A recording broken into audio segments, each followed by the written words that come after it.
Please get out of the new one if you can't lend your hand, for the times they are a-changing. The Manongs worked hard. They were good laborers. See, we work out in the dirt, okay?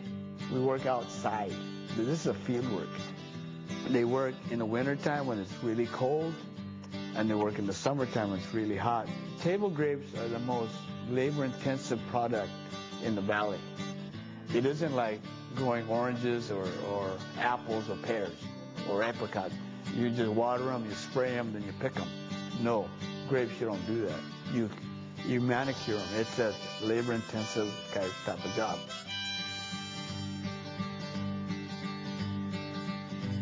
The Manongs started the strike. The Mexicans, September 8, 1965.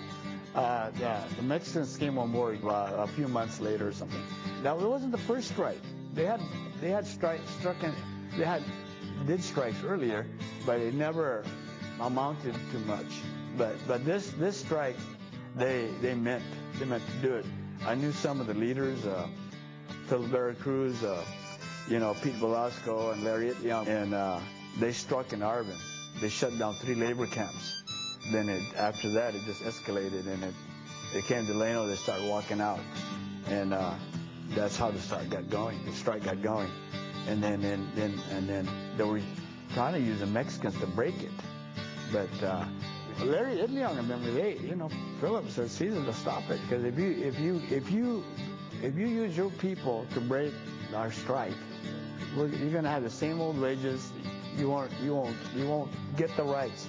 Let me tell you what the farm workers did back then. If you had to go use a bathroom, you had to find a tree. You had to find a bush. They were treating you subhuman, okay? Back then, if they sprayed the fields, they didn't have to put a sign, pesticide sprayed yesterday. If they overspray, people get sick, while pregnant women can lose their babies, stuff like that. Back then, they didn't post anything. They didn't even provide water. So if you want to know how they treated your people, Filipinos, that's how they treat. You were subhuman. That's why we did what we did. People don't understand that. We were nothing. And what ticks me off to this day is not once has a farmer said, I want to thank the Filipinos and the Mexicans for making us rich. Because they're huge. They're multi-millionaires. They own lots of land. Were they ever thankful to us? No. That's what pisses me off. That's why I am what I am. Okay, that's why I do what I do. Someone's got to tell the story. They would have never broken the ranches. Never. Not Jimaro Farms, all these big conglomerates. The reason they broke them is because the Manongs, the smart ones, they went to Baltimore, they went to Chicago. They took Philip and Veracruz and Pete Velasco. They organized pickets, and they picket all the big corporate stores, like Safeway. When they shut them down with grapes, they had to sign, because the farmers are losing pera, they were losing money. Okay, so that's why they had to strike. That's the reason you have to fight. You have to fight for the cause.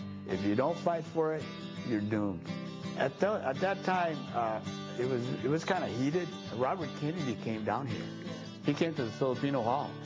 The Kennedys, his brother was the president. He was Attorney General of the United States. Robert was a good man. He came down here to support the cause. And he grilled the county sheriffs for not protecting farm workers. The people didn't like us, would throw rocks at us and stuff like that. It was a battlefield. And then through the great boycott and going to cities and boycotting grapes, they finally broke the back in 1972. Jimaro signed. They won.